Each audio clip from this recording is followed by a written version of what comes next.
Hello बच्चों, welcome you all. मैं आप सभी का इस एनआईएस के ऑनलाइन प्लेटफॉर्म पर आपका वेलकम करता हूं। मैं केडी सर आपको पढ़ाने जा रहा हूं फिजिक्स। आपको जैसा है कि मैंने पहले ही इंट्रोडक्शन में एक चीज़ बता दी थी कि फिजिक्स बहुत इंटरेस्टिंग होने वाला है, और मैंने आपको ये भी बताया था कि कैसे कैसे हमें अपने सिलेबस को कवरअप करना है, कैसे कैसे हमें अपने सिलेबस को कैचअप करके सारी चीज़ों को पढ़ना है। मैंने आपको दो तीन चीज़ें बताई थी कि एनआईएस में सबसे बड़ी खास बात यह है कि जो चैप्टर्स हमारे पी में हैं, मतलब पब्लिक एग्जामिनेशन में हैं, वो हमारे कंपटीशन के भी पॉइंट ऑफ व्यू से बहुत ही इंपॉर्टेंट रोल प्ले करते हैं। Whatever when we discussing about IIT या नीट, इन दोनों के बारे में अगर डिस्कस करें, सबसे पहले तो हम इंजीनियरिंग और मेडिकल में सबसे पहले साइंस के स्ट्रीम में जब भी कभी जाते हैं तो हमारा पहला ही फोकस, हमारा पहला ही टेंडेंसी, माइंड सेटअप ये होता है कि we want achieve that goal, right.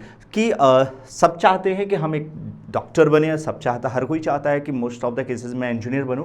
तो उस सारी चीज़ों को देखते हुए, जैसा कि मैंने आपको पहले इंट्रोडक्टरी क्लास में आपको एक चीज़ बताया था कि क्या क्या पीई वाले पोर्शन बहुत इंपॉर्टेंट है, और उसी पीई का पहला लेक्चर हम आपसे डिस्कस करने वाले हैं, जिसका नाम है क्या, लॉज ऑफ मोशन। तो मैं आपको बता दूं, इस लॉज ऑफ मोशन के बारे में जितना ही मैं डिस्कस करूं सर कम है। पूरी मैकेनिक्स का बेस है। अगर हम मैकेनिक्स के बारे में अगर सबसे पहले स्टडी करना चाहते हैं तो मैकेनिक्स में अगर लॉज ऑफ मोशन के बारे में मुझे इन्फॉर्मेशन ना हो या आप सभी को इन्फॉर्मेशन ना हो तो शायद हमें कुछ चीज़ों को समझना बड़ा ही मुश्किल हो जाता है। जैसा कि लॉज ऑफ मोशन के सबसे पहले बात करते हैं तो यहाँ एक सर का नाम आता है न्यूटन। एक चीज़ मैं बता दूँ आपको, ये न्यूटन नाम आने से पहले एक साइंटिस्ट थे जिनका नाम था गैलीलियो। मैं आपको बता दूं, उनके बारे में थोड़ी सी ब्रीफ हिस्ट्री देना चाहूँगा कि गैलीलियो सर ने सबसे पहले लॉज ऑफ मोशन को डिस्कवरी किया था।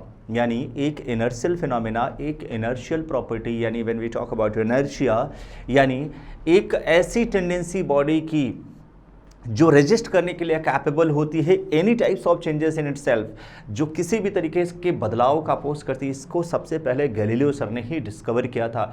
गैलीलियो सर ने ही आइडेंटिफाई किया था कि कैसे आप ये कह सकते हो कि गैलीलियो सर ने बताया कि कैसे किसी बॉडी की पोजीशन के अंदर बदलाव होने के लिए एक एक्सटर्नल फोर्स की रिक्वायरमेंट होती है। उसी को हम थोड़ा बहुत यहाँ पर डिस्कस करेंगे, लेकिन बाद में इस फोर्स को एक ब्रीफ एक्सप्लेनेशन मिला by Newton sir. That's why इस पूरे चैप्टर को नाम दे दिया गया क्या, न्यूटन्स लॉज ऑफ मोशन। और मैं आपको बता दूँ, ये एनआईएस के पॉइंट ऑफ व्यू से बहुत इंपॉर्टेंट है। हालांकि जो सीबीएसई और आईएससी बोर्ड का बच्चा होता है वो क्लास 11th में इसे पढ़ता है, लेकिन मैंने आपसे पहले ही कहा था चूंकि 12th में आप गए हो तो आपको 11th और 12th का कुछ टॉपिक मर्ज होगा और आपको वो सारी चीज़ें पढ़नी होंगी। तो सबसे पहला टॉपिक आपका इसका होगा क्या, न्यूटन्स लॉज ऑफ मोशन। आइए डिस्कस करते हैं। जैसे मैंने पहले ही कहा कि सबसे पहले जो निकल कर प्रॉपर्टी आती है इनर्शिया, इसे यूपी बोर्ड बच्चों के, जब यूपी बोर्ड बच्चे इसे पढ़ते हैं तो इसे इस नाम से जाना जाता है, जड़त्व।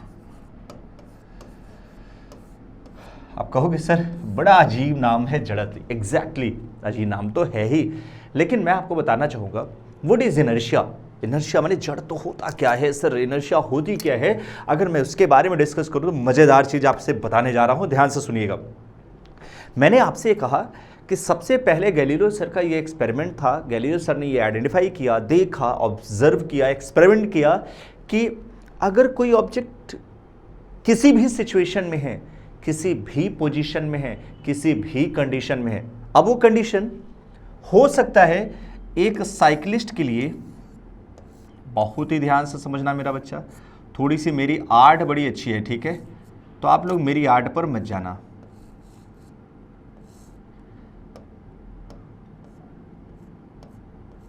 ठीक, ध्यान से समझते रहियो यार। अगर एक साइकिलिस्ट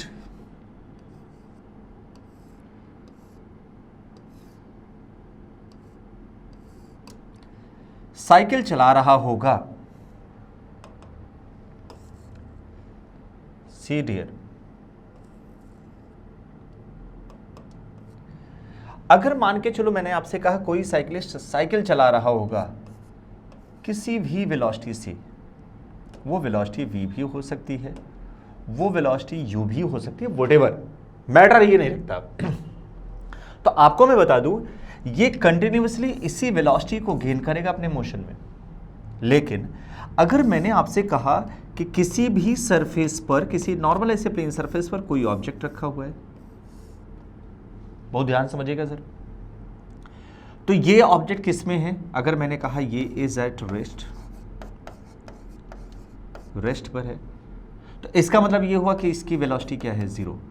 मतलब ध्यान से समझिएगा, इन दोनों पोजीशन की बात करूं, when we talk about motion, when we talk about rest condition of the object, और when we talk about moving object, let's see a cyclist moving with a uniform velocity u।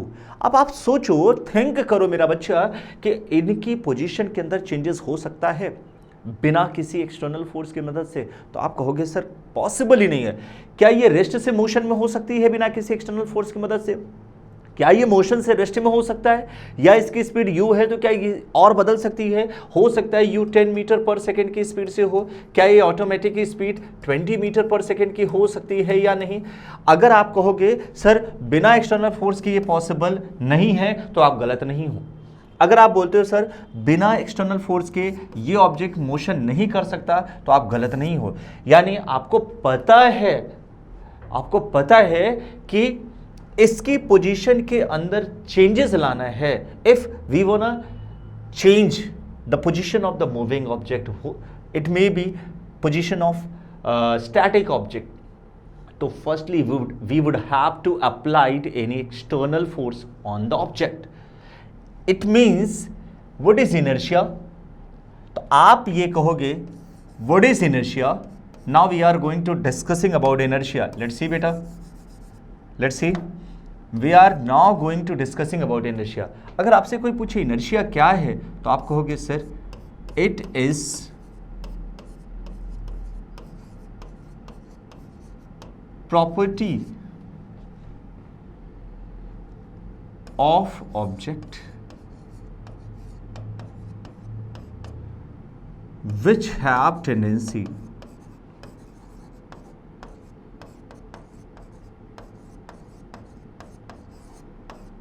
to oppose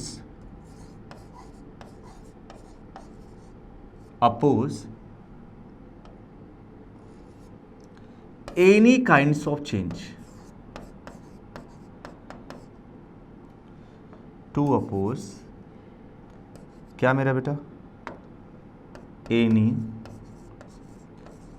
kinds of change in itself।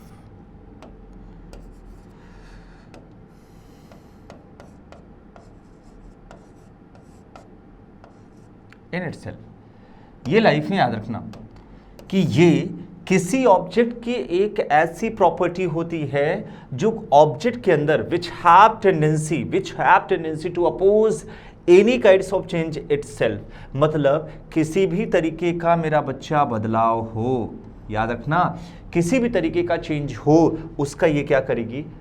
Oppose करेगी। हो सकता है ये motion से rest में आने का अपोज करे, हो सकता है ये रेस्ट से मोशन में आने का अपोज करे। ये मैं बता दूंगा बच्चे, आपको सबसे बड़ी बात समझना सीखना कि ये फेनोमेना या ये प्रॉपर्टी, फेनोमेना तो नहीं कह सकते, ये प्रॉपर्टी आज के लाइफ में हर इंसान के अंदर एग्जिस्ट करती है। Not even only non living things, living things के अंदर भी ये प्रॉपर्टी एग्जिस्ट करती है। आप सोचोगे सर कैसे? मेरे बच्चे, आपको पता होगा कि हम अपने अंदर, आप खुद अपने अंदर किसी भी टाइप का जल्दी बदलाव नहीं लाना चाहते हैं। बदलाव इन द सेंस आप कहोगे सर हम तो लाना चाहते हैं, हम तो चाहते हैं कि बहुत अच्छा पढ़ लिख ले। बिल्कुल सही आप कह रहे हो, आप चाहते हो कि बहुत अच्छा पढ़ लिख के बहुत अच्छे बड़े आदमी बन जाओ, कार हो, बंगला हो, व्हाटएवर, मतलब समझ रहे हो आप सब लोग। तो मेरे कहने का ये मतलब हुआ कि आप ये चाह तो रहे हो, आप चाह रहे हो कि ये चीज़ बदलाव हो, लेकिन आप बहुत चीज़ें ऐसी नहीं चाह रहे हो। कैसे? आप पढ़ रहे हो, आप नहीं पढ़ रहे हो, इनकेस पापा जी आपके ज़बरदस्ती कहे बैठ के पढ़ो चुपचाप, तो आप क्या सोचेंगे? फर्जी का देखो, जब देखो तब सुनाते रहते हैं। मतलब you have tendency to oppose, आपके अंदर वो टेंडेंसी है जो आप उनकी बातों का अपोज कर रहे थे। मैं ही आपको ज़बरदस्ती बैठा के पढ़ाऊँ, चलो नहीं बैठ के करो क्वेश्चन, क्यों नहीं करोगे? तो आपके मन में ही ऐसी भावना आएगी कि फर्जी का सर हमको डांट रहे हैं। मतलब मैंने आपसे कहा कि कोई भी बच्चा है, छोटा सा बच्चा, आप उसको बार बार बोलो ये काम मत करो, वो बार बार वही करेगा। मैंने आपसे पहले कहा ना कि इस पूरे लिविंग थिंग्स की बात छोड़ दो सर, नॉन लिविंग थिंग्स भी ऐसी होते हैं। ये ऑब्जेक्ट यहाँ रखा है तो ये यहीं रखा रहेगा तब तक जब तक कि मैं इस पर एक्सटर्नल फोर्स ना लगाऊं। यानी आपके दिल दिमाग में ये बात बैठ जानी चाहिए कि इनर्शिया केवल लिविंग थिंग्स के नहीं अंदर ही नहीं, नॉन लिविंग थिंग्स के अंदर भी पाई जाती है। यानी आपको ये अच्छे से समझ में आ जाना चाहिए मेरे बच्चे, क्या कि ये इनर्शिया, ये इनर्शियल प्रॉपर्टी एक ऐसी प्रॉपर्टी है जो बॉडी के अंदर चेंजेस का अपोज करेगी। मैं बार बार इस पॉइंट पर फोकस कर रहा हूं बिकॉज पूरे लॉज ऑफ मोशन में इसका बहुत बड़ा रोल होने वाला है। नाउ अब इस इनर्शिया को किस किस रूपों में हम समझते हैं नाउ, तो we are going to discuss about types of inertia. अगर मैं टाइप्स ऑफ इनर्शिया की बात करूं, there are 3 types of inertia. मैंने आपसे पहले कहा था इनर्शिया ऑफ रेस्ट मेरे बच्चे, inertia of rest, inertia of motion and inertia of direction. What is inertia of rest? अब आइए वन बाय वन तीनों इनर्शिया के बारे में डिस्कस करते हैं। ये होती क्या है? पहला, when we talk about inertia of rest, एक बढ़िया एग्जांपल आपको दिख रहा होगा क्या कि एक ग्लास है, उसके ऊपर एक कह सकते हो कि कागज क्या, वुडन का एक स्लैब रखा हुआ है, उसके ऊपर एक कॉइन रखी हुई है, ऐसा कुछ दिख रहा है, या पेपर है, समथिंग लाइक कार्ड ही समझ सकते हो, प्लेइंग कार्ड्स रखा है, और उसके ऊपर एक क्या रखा हुआ है? कॉइन। अबे समझ रहे हो मेरे बच्चे, सोच बेटा, ये ग्लास है मेरे बेटे, इसके ऊपर कॉइन रखा है। आप देख क्या रहे हो कि एक पर्सन है, एक बंदा है जो इस कार्ड पर इस तरीके से हिट कर रहा है, और जब ये हिट करेगा, लेट्स सी जब ये कार इधर को आएगा तो होगा क्या मेरे बच्चे पता है? आपने फोर्स किस पर लगाया? कार्ड पर, आपने क्वाइन पर नहीं लगाया। कार्ड पर क्वाइन रेस्ट में था, इसका मतलब ये हुआ कि क्वाइन अभी भी रेस्ट में रहना चाहेगा, और रेस्ट में रहने के कारण जैसे ही कार्ड इधर को रिप्लेस होगा, क्वाइन आके यहां गिर जाएगा। मतलब ये प्रॉपर्टी, ये एबिलिटी क्या कहलाती है? Inertia of rest. मींस इसने क्या किया? इसने मोशन में जाने का अपोज किया, रेस्ट में मेंटेन रखने की कोशिश की सर, तो इस वजह से इसे हम लोग क्या बोलेंगे? Inertia of rest. यही चीज बच्चे हम दूसरी तरफ आते हैं थोड़ा सा मोशन के बारे में। इनर्शिया ऑफ मोशन बहुत इंपॉर्टेंट टॉपिक है, इनर्शिया ऑफ मोशन, ये भी समझिएगा। मैं आपको बता दूं, ये एक इंस्टेंटेनियस चेंज होती है किसी भी बॉडी के अंदर। आपको लिखा भी होगा, this is resist of the body to change its state of motion. ये क्या करती है? हमेशा किसका चेंज करती है सर? पहली बात तो वर्ड समझना, ये मैं बार बार डिस्कस कर रहा हूं। रेजिस्ट, रेजिस्ट का मतलब ही होता है अपोज। क्या होता है? Oppose. Oppose the body to change its state of motion, जो मोशन के चेंजेस का अपोज करे। यानी बॉडी मूवमेंट में थी और मोशन में उसके बदलाव हो रहा था, इस वजह से इसने अपोज किया।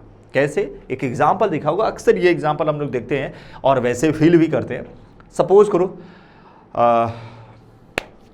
मान के चलो आपको ट्रेन में सफ़र करना है, रफ है, मुंबई की लोकल ट्रेनें देख लो तो बहुत धक पकड़ी हैंडल, झूल रहे हैं। मतलब आप मुंबई की लोकल ट्रेन तो ऐसी होती है सर, गेट के अगर 500 मीटर आप पीछे हो, ट्रेन रुकी तो इतने लोग होंगे कि आपको धक्का मार के 500 मीटर अंदर चढ़ा देंगे। ऐसा होता है, 500 मीटर तो ज़्यादा मैंने बोल दिया, कम से कम 10-5 मीटर रखो, उसमें तो आपको धक्का मार के चढ़ा देंगे। मजे की बात समझो कि आप अगर ऐसे बस में ट्रेवल कर रहे हो, इनकेस आप बस में ट्रेवल कर रहे हो, आप ऐसे पकड़ के लटके थे, अब आप तो बढ़िया कान में ईयरफोन लगाए बढ़िया गाना सुन रहे थे, और हुआ क्या? सडन बस वाले ने, सामने एक डॉगी दिखा, बस वाले ने ब्रेक मारा, डॉगी को सेव करने के लिए ब्रेक मारा। अब होगा क्या सर? आप देख रहे होगे कि ऐसे सारे पैसेंजर एक दूसरे के ऊपर गिरना शुरू किए सर। पहले नेचुरल, पहली कंडीशन में क्या था? नॉर्मल ट्रेन, बस के साथ, ट्रेन के साथ मोशन में आप थे। सडन जब ब्रेक लगी तो आपकी बॉडी किधर हुई? हल्का सा टेंस हुई, और और ज़्यादा ब्रेक लग गया तो आप क्या हुए, आपकी 3 सिचुएशन, हल्का सा बेंड होना, फिर आपको और ज़्यादा बेंड होना। अब आप बताओ, सोचो, अब इस सिचुएशन में जब आप आते हो तो आप अपने बॉडी को किधर की ओर पुल करते हो, बैक की ओर, मतलब गिरे झुके तो आगे, लेकिन आप उस आगे जाने का आपने क्या किया, अपोज किया। वही था मेरे बच्चे, एग्जाम्पल बड़ा बढ़िया मैंने आपको सेट बताया, यहाँ ट्रेन का कॉन्सेप्ट दिखा दिया, बस वाला चीज़ मैंने आपको एक्सप्लेन कर दिया। आपको पता है कि ये फॉरवर्ड डायरेक्शन में जो हमारा मोमेंट हुआ, एक्चुअली ये मोमेंट हम चाहते नहीं थे, बट हुआ क्योंकि सडन ब्रेक था। क्यों? अब सुनिए, मैं आपको एक बड़ी बच्ची सिखाता हूँ इसमें ऐसा होता क्यों है। अक्सर जैसे हम ये चीज़ खड़े होने पे ही नहीं बेटे, आप कभी ध्यान से देखना, जब हम सीट पर बैठे हो तो भी ये चीज़ होता है। कैसे? हमारे बॉडी के 2 पार्ट, एक कमर से ऊपर का पोर्शन और एक कमर से नीचे का पोर्शन, राइट। अपन जब बैठते हैं सीट पर तो कमर का निचला वाला पोर्शन तो प्रॉपर रेस्ट में आ जाता है। लाइक देखिए, जिससे मैं आपको यहाँ समझाता हूँ, लेट्स सी डियर, वेट, हाँ मैं आपको समझा रहा हूँ। मैंने आपसे कहा ये बस, अभी समझिएगा थोड़ा सा, ठीक है, ये सीट। अब जब आप बैठे,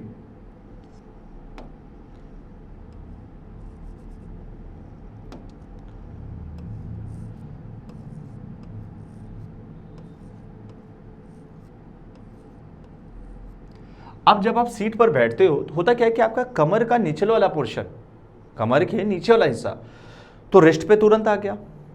अब हुआ क्या, या मान चलो मोशन में थे आप, पूरी बॉडी बैठे थे या मोशन में थे।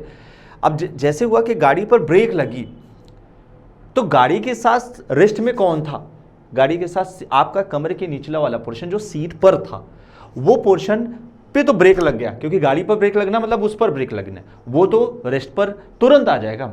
लेकिन हमारी ऊपर वाली बॉडी ये फ्री थी, ये बार बार वही डायरेक्शन में मोशन कर रही थी। अब सोचो कि इतने पोर्शन पर जब हम इतने को ही ब्रेक कर रहे हैं, इतना रोक दें, ये पोर्शन तो मोशन में आएगा ही ना बेटे, तो ये आगे की ओर बेंड हो जाता है। यही था इनर्शिया ऑफ मोशन। आप मोशन का क्या कर रहे हैं, आप क्या कर रहे हो सर, कहीं ना कहीं आपके जो मोमेंट मोशन था, आपके अंदर जो चेंज, उस बॉडी आपकी मोशन में थी, उसका आपने अपोज किया। That is inertia, that is inertia of motion. यही प्रॉपर्टी है। आपने देखा क्या, रेस्ट का भी अपोज कर रहा था, मोशन का भी अपोज हुआ, तो 2 तरीके की प्रॉपर्टी आपने पढ़ी, इनर्शिया ऑफ रेस्ट और इनर्शिया ऑफ मोशन। ओके, जैसे समझ में आ गया, इज इट क्लियर, यस और नो, आप लोग बताइएगा जरूर, ठीक है। उसके बाद सबसे लास्ट, इनर्शिया की सबसे बेहतरीन और लास्ट प्रॉपर्टी, अक्सर ये चीज़ होता है, कभी आप शिमला, मनाली, गोवा, यानी पहाड़ वाली एरिया में जाओ, हिमाचल प्रदेश की वादियों में घूमो सर, लेह लद्दाख घूमो, आपको देखते क्या हो सर, पहाड़ में ऐसे जिग जैक रूट होते हैं। इवन नॉट, हम वही हिल स्टेशन की बात ही ना करें, अगर हम नॉर्मली ऐसे किसी गोल चौराहे पे नॉर्मली हम लोग टर्न अप होते हैं, तो अक्सर होता है कि हमारी पूरी बॉडी एक चौराहे से टर्न लेती है। आप देखा करो, बस में अपन बैठे होते हैं लाइक दिस, जैसे अगर रोड इस तरीके का हो तो व्हाट डू यू फील कि आप अगर बैठे होते हो तो आप हमेशा जिधर की ओर कर्व होता है उधर की ओर आप बेंड हो जाते हो। इट में भी इधर भी हो सकता है, इट में भी इधर की ओर होता है, मतलब ये इधर भी हो सकता है। जिधर की ओर कर्व पाथ होगा टुवर्ड सेंटर आप बेंड हो जाते हो with respect to bending the car. आप सोचा कभी आपने कि ये क्या था? Actually this is part of inertia of direction. यही था इनर्शिया ऑफ डायरेक्शन, यानी आपके अंदर ये टेंडेंसी दिखी अपोज करने की, आप उस डायरेक्शन में बेंड नहीं होना चाहते थे बट फिर भी हुए। That is part of inertia. और इसी को मैं आपको बता दूं, यही इनर्शिया और डायरेक्शन को डिफाइन किया गया कि जब आप किसी सर्कुलर पाथ पर बेंड होते हो, जब किसी सर्कुलर पाथ पर टर्न अप होते हो, तो आपकी बॉडी उस सर्कुलर के टुवर्ड सेंटर बेंड हो जाती है। उसे हम लोग क्या कहते हैं? Inertia of direction. चाहती तो नहीं है बेंड होना, वो उस बेंड की कंडीशन का भी मेरे बच्चे अपोज करती है, और उसी को हम लोग कहते हैं क्या? उस अपोज, उस टेंडेंसी, वही कह सकते हो एबिलिटी या प्रॉपर्टी को हम लोग क्या नाम दे देते हैं बेटे? Inertia of direction. लेकिन मैं आपको एक चीज़ यहाँ छोटा सा बताऊंगा कि गैलीलियो सर का एक छोटा सा एक्सपेरिमेंट इस पर एक और हुआ, उसमें मैं आपको कुछ केसेस करवा रहा हूँ, ध्यान से सीखिएगा। केस नंबर 1 होता क्या है कि उन्होंने ये देखा कि जैसे मान के चलो कि अगर सपोज करो, ठीक है, आपके दिल दिमाग में आ गया सर अपन मुझे पता हो गया कि कोई ऑब्जेक्ट रेस्ट में है तो रेस्ट में रहेगी, मोशन में है तो मोशन में रहेगी, तब तक जब तक कि उसके ऊपर एक्सटर्नल फोर्स ना लगाया जाए। चलिए ठीक है सर, एग्री करता हूँ, बट आप बताइए कि अगर किसी ऑब्जेक्ट को हम इंक्लाइन पर रख दें तब तो ये खुद ब खुद मोशन करने लगती है। हाँ बिल्कुल सही आपने कहा। गैलीलियो सर का भी ये एक्सपेरिमेंट था कि जब हम एक बॉडी को इंक्लाइनेशन दे देते हैं, सी बेटा यहाँ पे अगर ऑब्जेक्ट रखते हैं, अब इसके मोशन की अगर हम लोग बात करें तो नो डाउट ये डाउनवर्ड डायरेक्शन में जिस समय आएगा इसकी वेलोसिटी कंटिन्यूसली इंक्रीज होगी, और अगर इसके सामने का फ्लैट मिल गया तो इसके थ्रू कवर्ड डिस्टेंस भी कैसी होगी, इन्फिनिटी। अब वो कहाँ जाके रुकेगी इसका कोई फिक्स नहीं है, लेकिन अगर यही बॉडी कुछ ऐसी सिचुएशन पर आए तो, ये सेकेंड पार्ट देखिएगा बेटे, इस सिचुएशन पर आए तो यहाँ के केस में तो वेलोसिटी इंक्रीज करेगी, लेकिन बेटे जब वो यहाँ हो, यहाँ पहुँचेगी तो इस सिचुएशन में, इस केस में इसकी वेलोसिटी क्या होगी, डिक्रीज। हो सकता है यहाँ से स्लोप आते जाते इधर चढ़ने की कोशिश करे, बिल्कुल चढ़ेगा ऐसा नहीं है, लेकिन वेलोसिटी डिक्रीज होगी। तो दो बातें होती हैं, दो बातें क्या हो सकता है, इधर वो डिस्टेंस जितना कवर कर रहे वो ज़्यादा कवर करे, हो सकता है मेरे बच्चे इधर जो डिस्टेंस कवर कर रही है वो कम करे। क्यों? क्योंकि थोड़ी दूर इधर चलेगी। वो डिपेंड करता है कि इनका इंक्लिनेशन अल्फा और बीटा है कितना। हाँ, अगर एक सर्टेन डिस्टेंस पर, एक प्रॉपर डिस्टेंस पर अल्फा बीटा इक्वल हुए, वर्ड सुनना, अल्फा बीटा अगर इक्वल हो गए तो ये may be S1 S2 equal हो जाए, लेकिन ऐसा नहीं है। एक चीज़ और याद रखना, ऐसा नहीं है कि ये इक्वल हो जाएंगे अगर हम इनके बीच का डिस्टेंस बढ़ा दें तो बेटे बढ़ा देने से फ़र्क नहीं होता, क्योंकि ये जब यहाँ मोशन करेंगे, जब इस तरफ मूवमेंट करेंगे तो इनमें भी बच्चे फ्रिक्शन होता है, वो इनके मोमेंट का कहीं ना कहीं अपोज करेंगे, जिसकी वजह से डिस्टेंस ऑटोमेटिकली कम हो जाता है। लेकिन हाँ, इतना फोर्स, इतना वेट, इतना गैप हम अगर सर्टेन डिस्टेंस पर रखें और ये दोनों इंक्लिनेशन सेम रख दें तो ये भी पॉसिबिलिटी होती है मेरा बच्चा, पहली चीज़। उसके बाद एक थर्ड पॉइंट और आता है, इन केस मैंने ये स्लोप तो मैक्सिमम रखा लेकिन ये वाला स्लोप थोड़ा सा फ्लैट रख दिया, मतलब अगर मैं इसे अल्फ़ा करूं और इसे बीटा कर दूं और मैं आपको यहाँ बताऊं क्या कि alpha is greater than beta, अब क्या होगा, अब ये होगा मेरा बच्चा कि अब नो डाउट इधर वेलोसिटी बढ़ेगी, यहाँ पहुँचने पर वेलोसिटी घटेगी। याद रखना, हो सकता है वेलोसिटी घटे, पक्का मुझे पता है, लेकिन ये भी हो सकता है कि जब ये बॉडी यहाँ से यहाँ तक जाए और फिर इधर को जाए तो हो सकता है ये डिस्टेंस ज़्यादा कवर करे। तो ये गैलीलियो सर ने अपने इस एक्सपेरिमेंट में समझाया, जिसे पूरी की पूरी इनर्शियल प्रॉपर्टी के टर्म्स में रखा गया। बच्चे यही मैं आपको बता दूँ, यही प्रॉपर्टी न्यूटन का फर्स्ट लॉ ऑफ मोशन बन जाता है, न्यूटन का फर्स्ट लॉ ऑफ मोशन। तो चलिए हम बहुत ज़्यादा नहीं कहेंगे, हम आपको यही भी बताते हैं, और बहुत इंटरेस्टिंग टॉपिक होने वाला है, छोटा छोटा टॉपिक, छोटे छोटे कंटेंट्स में हम आपको सारी चीज़ें प्रोवाइड करने वाले हैं। तो ये पढ़ा आपने प्रॉपर्टी ऑफ इनर्शिया, तो मैं अभी आपसे विदा लेता हूँ, लेकिन फिर मैं जल्द आपके पास अगले लेक्चर में लेके आ रहा हूँ क्या, laws of motion, Newton's laws of motion के इंपॉर्टेंट कॉन्सेप्ट, क्या होगा मोमेंटम, कैसे हम लॉज ऑफ मोशन को फर्स्ट सेकंड थर्ड को डिफाइन करेंगे। तो आज के लिए बस इतना ही, थैंक यू सो मच।